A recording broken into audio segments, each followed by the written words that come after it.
तो भैया आज जो है हम लोग आपका नया चैप्टर स्टार्ट कर रहे हैं इस सेशन में, और चैप्टर का नाम है एक्सेप्टेंस ऑफ डिपॉजिट। क्या होता है ये डिपॉजिट, चलिए थोड़ा सा आपको बताते हैं। पेज नंबर 28 पर चलते हैं, फटाफट गो थ्रू करेंगे, टाइम बहुत कम है जी, आपको जो है फटाफट सारी चीज़ें गो थ्रू करानी है।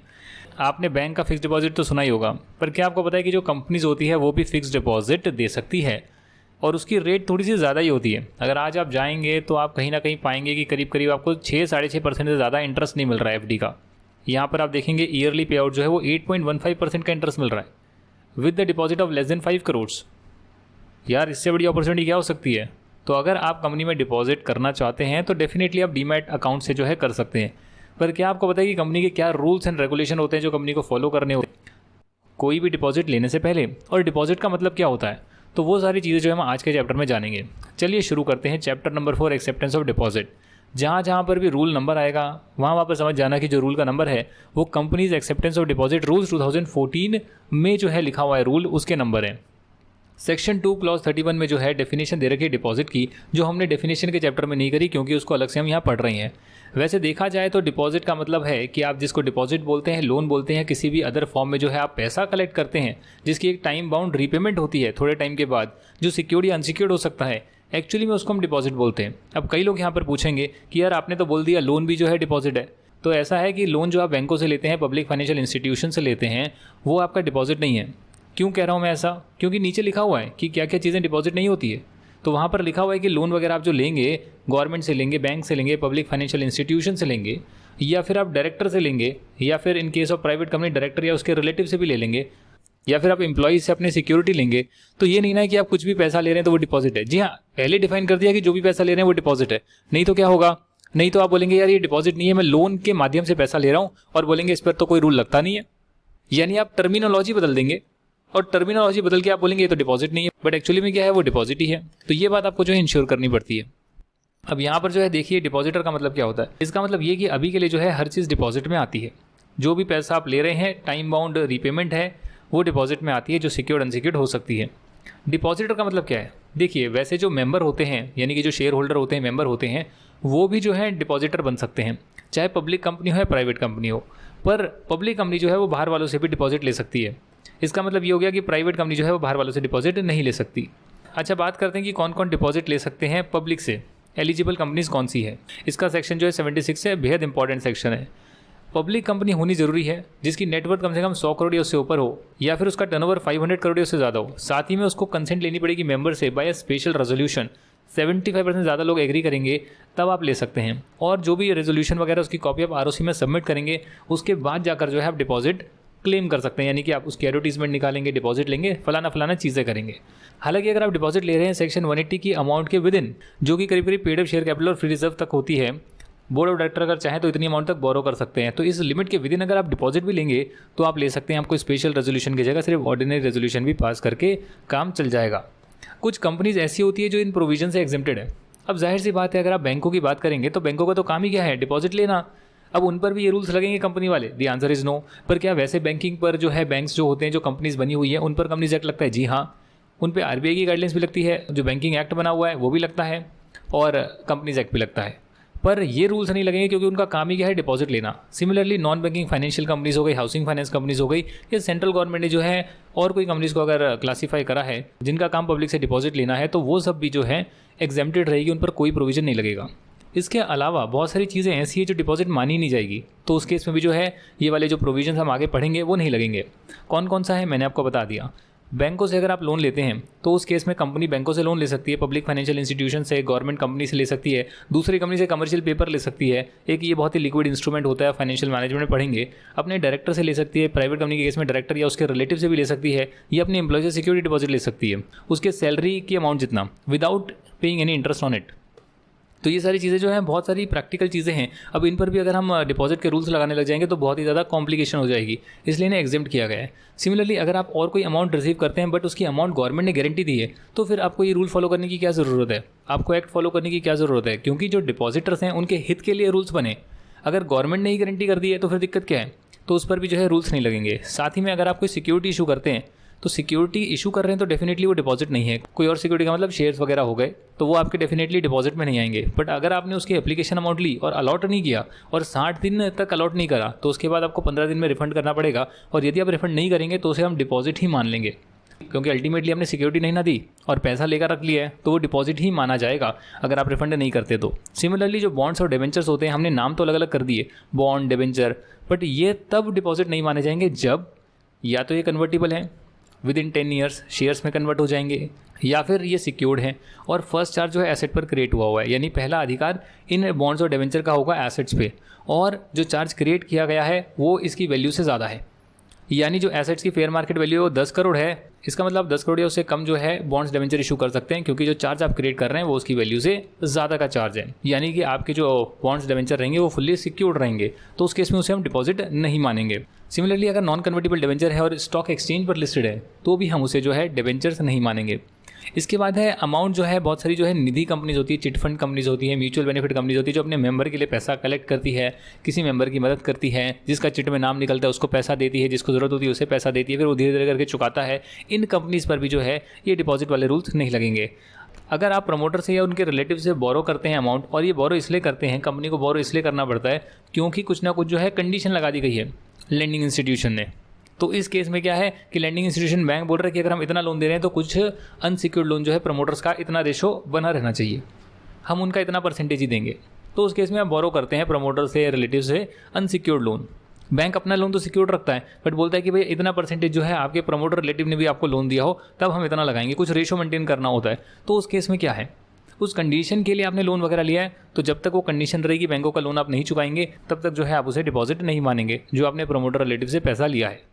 आगे बात करते हैं स्टार्टअप कंपनी के बारे में। स्टार्टअप कंपनी वो होती है जिसने अभी कंपनी बनी है और 5 साल उसको नहीं हुए हैं तो उसे स्टार्टअप कंपनी बोलते हैं। अगर 25 लाख या उससे ज़्यादा का वो फंड लेना चाहते हैं कन्वर्टिबल नोट के जरिए, यानी कि जो बाद में विद इन 5 ईयर जो है शेयर में कन्वर्ट हो जाएंगे, तो उस केस में जो है हम उससे डिपॉजिट नहीं मानेंगे।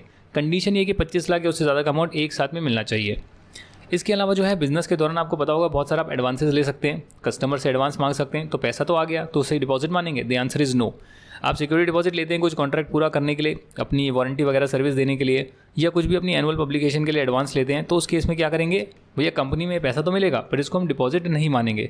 तो अब क्या आपको चीज़ें क्लियर है कि डिपॉजिट क्या है और डिपॉजिट क्या नहीं है? इसके अलावा जो है वो सारी डिपॉजिट आ गई जो कि आप ले सकते हैं और इसके लिए आपको सारे रूल्स रेगुलेशन पालन करने पड़ेंगे। अगर जो लिमिट बताई गई है सेक्शन 180 में उसके विद इन आप लेते हैं तो ऑर्डिनरी रेजोल्यूशन पास कर सकते हैं, अदरवाइज आपको एक स्पेशल रेजोल्यूशन पास करना पड़ेगा। तो ये जो भी आपका स्पेशल रेजोल्यूशन है, साथ में जो एडवर्टीजमेंट की कॉपी है, फॉर्म नंबर DPT-1 आप कह लीजिए, वो आप आरओसी को 30 दिन पहले जो है सबमिट करेंगे, यानी आरओसी को सबमिट करने के 30 दिन के बाद ही आप एडवर्टीजमेंट को पब्लिश कर सकते हैं। ये जो भी चीज़ें आप सबमिट कर रहे हैं, एडवर्टीजमेंट जो भी आपने बनाई है अपने डिपॉजिट के लिए, मिसलीडिंग ना हो इसके लिए इसको मेजॉरिटी ऑफ डायरेक्टर साइन भी करेंगे। आपको साथ ही में जो है न्यूज़पेपर में पब्लिश भी करना पड़ेगा, एक तो इंग्लिश न्यूज़पेपर में और दूसरा जो वहाँ की लोकल लैंग्वेज है जो वाइडली सर्कुलेट होती है, रजिस्टर्ड ऑफिस जहाँ पर आपका सिचुएटेड है उस वाली लैंग्वेज में भी आपको जो है पब्लिश करना पड़ेगा। हालांकि जो कंपनी सिर्फ अपने मेंबर से डिपॉजिट ले रही है उन्हें जो है पब्लिश करने की ज़रूरत नहीं है न्यूज़पेपर में, उनकी मर्जी है, करना चाहे तो कर सकते हैं, नहीं करना चाहे तो नहीं कर सकते हैं।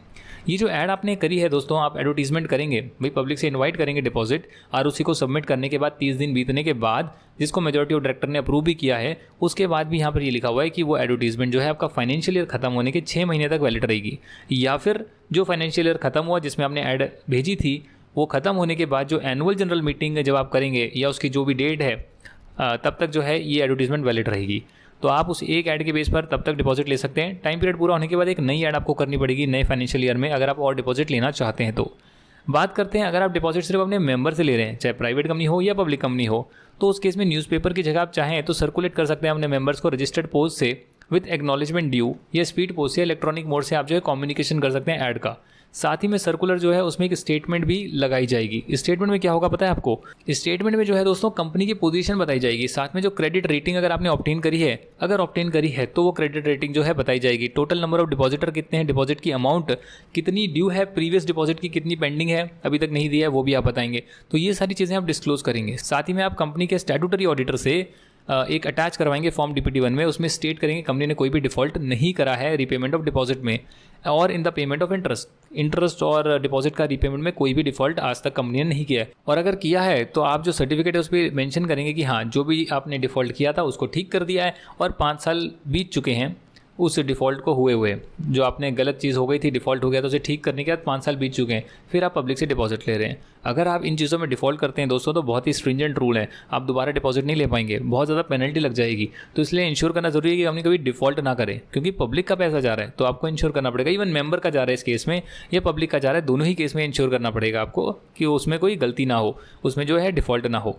अच्छा, जो एलिजिबल कंपनीज है पब्लिक से जो डिपॉजिट लेती है, उन्हें भी जो है कंपलसरी लेना पड़ेगा। उनके लिए तो कंपलसरी है रेटिंग लेना, और वो भी किससे, जो भी आपका, उनको तो कंपलसरी है रेटिंग लेना फ्रॉम रिकॉग्नाइज क्रेडिट एजेंसी, जैसे कि क्राइसिल होती है, इकरा होती है, इनसे रेटिंग लेना मैंडेटरी है। And it should not be less than the rating for fix deposit prescribe for NBFC in the act. Non banking financial company का एक अलग एक्ट बना हुआ है, उन पर एक अलग एक्ट लगता है, उसमें बताया हुआ है कि आपको एक पर्टिकुलर क्रेडिट रेटिंग लेनी पड़ेगी, तभी आप पब्लिक से डिपॉजिट ले सकते हैं। तो उतनी रेटिंग तो इन कंपनीज़ को भी मेंटेन करनी पड़ेगी जो पब्लिक से डिपॉजिट ले रही है, और रिकॉग्नाइज क्रेडिट एजेंसी से लेनी पड़ेगी। हर साल आपको रेटिंग लेनी पड़ेगी और कॉपी भी जो है आरओसी को सबमिट करनी पड़ेगी। इसकी कॉपी का जो फॉर्मेट है वो फॉर्म DPT 3 में बताया हुआ है। अच्छा, अगर कंपनी सिक्योरिटी दे रही है तो अनसिक्योर्ड भी हो सकती है डिपॉजिट, सिक्योर्ड भी हो सकती है। अगर सिक्योर्ड डिपॉजिट है तो आपको 30 दिन में of the acceptance of deposit with in 30 days आपको चार्ज क्रिएट करना पड़ेगा।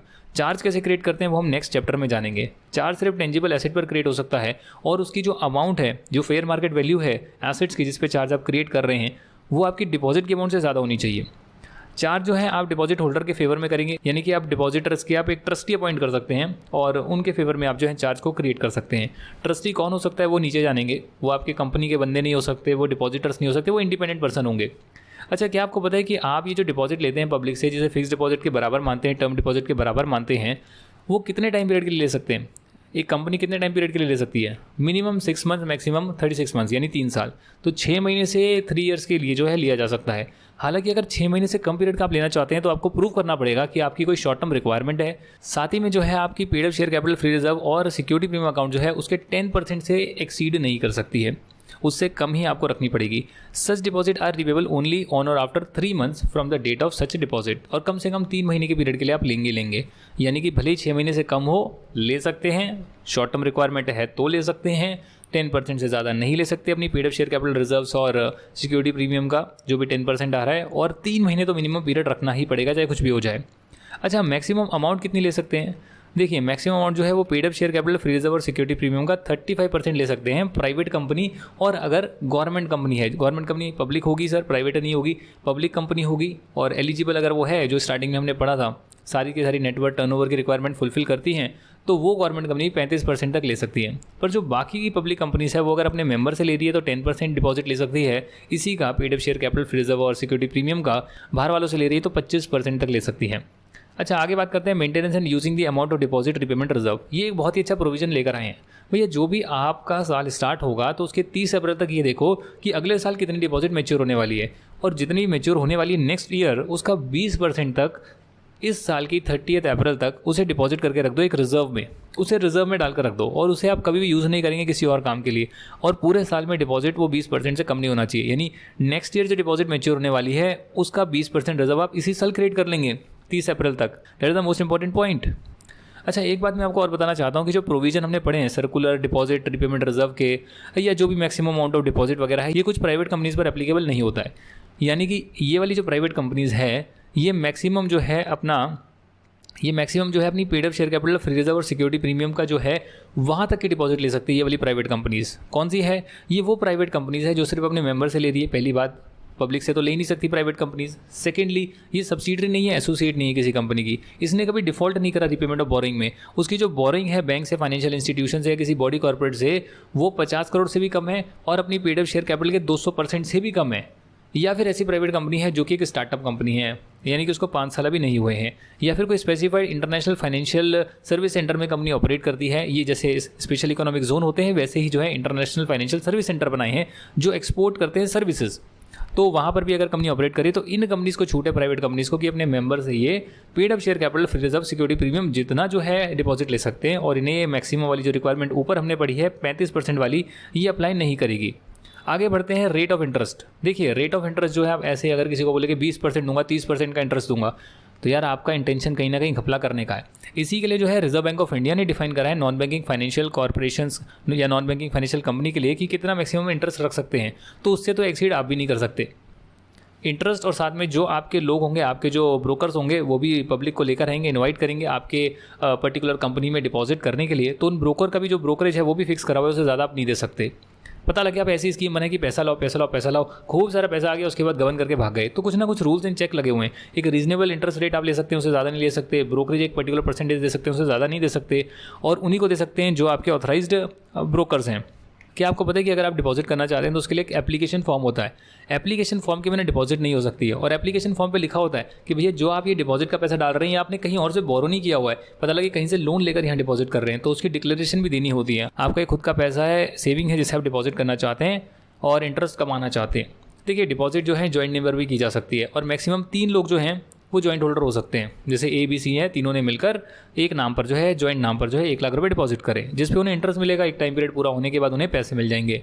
जॉइंट के जो है कई सारे क्लॉजेस होते हैं। अगर जॉइंटली लिखा है, जॉइंटली, तो आप तीनों पार्टीज़ को पेमेंट कर देंगे, या अगर कोई डेथ हो गई तो उनके सर्वाइवर को पेमेंट कर देंगे। अगर आइदर और सर्वाइवर लिखा है या एनीवन और सर्वाइवर लिखा है तो आप तीनों में से किसी को भी पे कर सकते हैं। अगर 3 जॉइंट होल्डर है तो किसी को भी पे कर सकते हैं, या फिर जो सर्वाइवर है उसको पे कर सकते हैं in case of death of the joint holders, any one of the joint holder.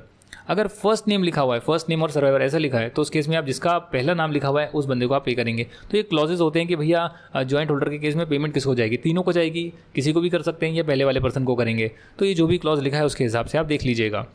अच्छा, इसके बाद जो है डिपॉजिट की रिसिप्ट भी है। आजकल तो देखा जाए तो ऑनलाइन में फिक्स डिपॉजिट करता हूँ या ऑनलाइन में खुलवाता हूँ तो तुरंत जो है मुझे जो है रिसिप्ट मिल जाती है। उस रिसिप्ट पे क्या क्या लिखा होता है, अब भाई मेरा एक यूनिक नंबर मेरा दिया होता है, सर्टिफिकेट नंबर, उस पर जो है मेरा नाम लिखा होता है, उस पर इंटरेस्ट रेट लिखी होती है, डिपॉजिट अमाउंट, मैच्योरिटी अमाउंट लिखी होती है, उस पर नीचे साइन भी करे होते हैं जो उसके ऑथराइज्ड जो भी है ऑटोमेटिक साइन करे हुए आते हैं प्रिंटेड फॉर्म में।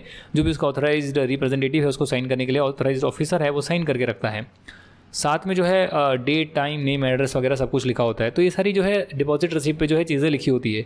ये इशू करनी ज़रूरी है 21 दिन के अंदर।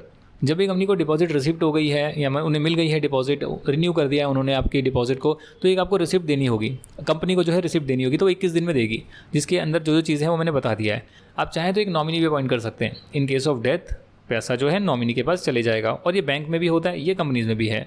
रजिस्टर ऑफ डिपॉजिट, कि आपको पता है कि एक रजिस्टर ऑफ डिपॉजिट मेंटेन होता है। वैसे ऑनलाइन देखा जाए तो ऑनलाइन सारी चीज़ें हो जाती है, उसमें कोई रजिस्टर ऑफ डिपॉजिट दिखता नहीं है और कोई मैनुअली भी काम नहीं कर रहा होगा, ऑटोमेटिक हो जाता होगा। पर जब मैं यहाँ कैनरा बैंक जाता हूँ, कभी कभी अभी भी जाता हूँ, अगर थोड़े साल पहले की बात अगर मैं बताऊँ, क्योंकि अब तो बंद कर लिया ऑनलाइन की वजह से, बट थोड़े साल पहले जब जाता था तो वो फिक्स डिपॉजिट आपकी जो है एंट्री करते थे अपने रजिस्टर में, आपकी FD में एंट्री करते थे अगर आप उसे रिन्यू करा रहे हैं, और अपने मैनुअल रजिस्टर में एंट्री करते थे। मुझे बड़ा अजीब लगता था यार, इतना एडवांस हो गया सिस्टम, 2-4 साल पहले की बात है और आप मैनुअली रजिस्टर में एंट्री कर रहे हो ब्रांच में। तो उसे बोलते हैं रजिस्टर ऑफ डिपॉजिट, जो मेंटेन करना होता है। अब एक बार मेंटेन कर लिया तो वो चले जा रहा है। तो उसमें आप क्या करते हैं, एक रजिस्टर, अलग अलग रजिस्टर जो है अलग अलग टाइप की डिपॉजिट के लिए बना सकते हैं और वहाँ पर आप सारे पर्टिकुलर्स लिखेंगे। उसमें बहुत चीज़ें आती है। वैसे तो आपका नाम, एड्रेस आएगा, पैन नंबर आ सकता है, TDS के जो इंस्ट्रक्शन है, काटना है नहीं काटना है, या फॉर्म 15G जो है देना होता है वो दे दिया आपने, नॉमिनी है, डिपॉजिट रिसिप्ट नंबर क्या है, और बहुत सारी और चीज़ें, ड्यूरेशन, रेट ऑफ इंटरेस्ट, और साथ में जो है इंटरेस्ट की पेमेंट क्वार्टरली करनी है नहीं करनी है, या फिर मैच्योरिटी पे करनी है, वो सब चीज़ें लिखी होती है। और सिक्योरिटी अगर चार्ज वगैरह क्रिएटेड है या सिक्योरिटी कुछ है इसके अगेंस्ट दी है तो वो भी लिखी होती है। वैसे एक बहुत ही इंपॉर्टेंट बात है जो लोग पूछते हैं, भाई हम बैंकों में पैसा डालते हैं, बैंक डूब जाते हैं, हम बैंक से पैसा लेने जाते हैं, बैंक सिक्योरिटी लेता है, पर जब हम बैंक को देने जाते हैं बैंक सिक्योरिटी देता है? The answer is no. तो क्या यार ये चेंज नहीं होना चाहिए क्या? चलिए जो भी है, आप जब भी एंट्री करेंगे तो आप 7 दिन के अंदर एंट्री कर देंगे। जब भी आपने रिसिप्ट इशू करी है तो उसके 7 दिन में अपने रजिस्टर में भी एंट्री कर देंगे, और जब उसमें लास्ट एंट्री हुई है उससे 8 साल तक आप उसे प्रिजर्व करके रखेंगे उस बुक को। ऑनलाइन भी कर सकते हैं, कंप्यूटर में भी कर सकते हैं, हार्ड कॉपी में भी कर सकते हैं, कोई मेंशन नहीं है। जो भी टर्म्स एंड कंडीशन है उसके हिसाब से आपको डिपॉजिट की रीपेमेंट करनी पड़ेगी, इंटरेस्ट देना पड़ेगा। बट अगर नहीं दिया तो आप क्या करेंगे? आप जाएंगे ट्राइब्यूनल के पास, साहब मेरा डिपॉजिट कंपनी नहीं दे रही है, तो ट्राइब्यूनल जो है डायरेक्ट करेगा कि भैया आप डिपॉजिट और इंटरेस्ट दोनों दो।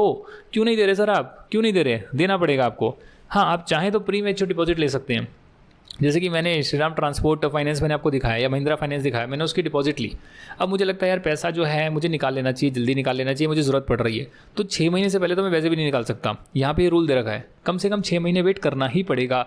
तो 6 महीने के बाद निकाल सकते हो। और जब भी आप प्री मैच्योर अपना जो है उसे बंद करवाएंगे डिपॉजिट को, तो आपको 1% इंटरेस्ट रेट कम मिलेगा। जो आपका एक्चुअल इंटरेस्ट रेट बनता है उस टाइम पीरियड का, उससे 1% कम मिलेगा। इसे बोलते हैं पेनल्टी लगा दी।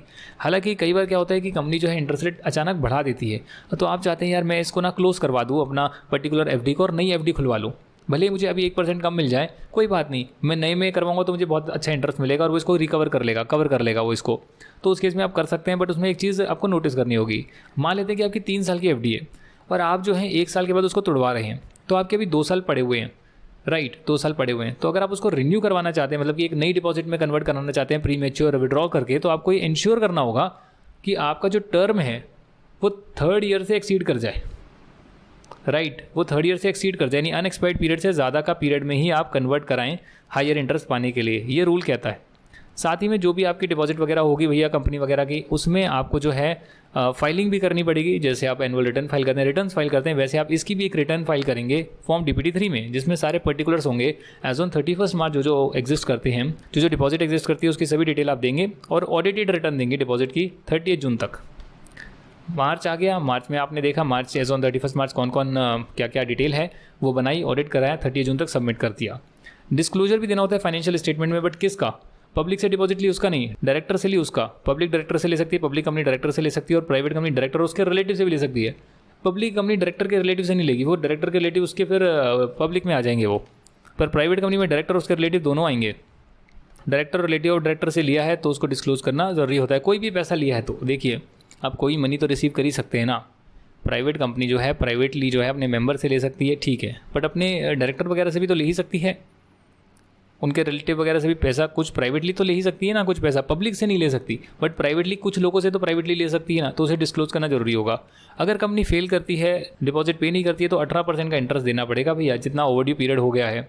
एक और इंपॉर्टेंट बात है कि जो भी आपने टर्म्स एंड कंडीशन रखी है उसे आप बाद में चेंज नहीं कर सकते कि भैया यूज़र के लिए अनफेवरेबल हो जाए, नॉट अलाउड।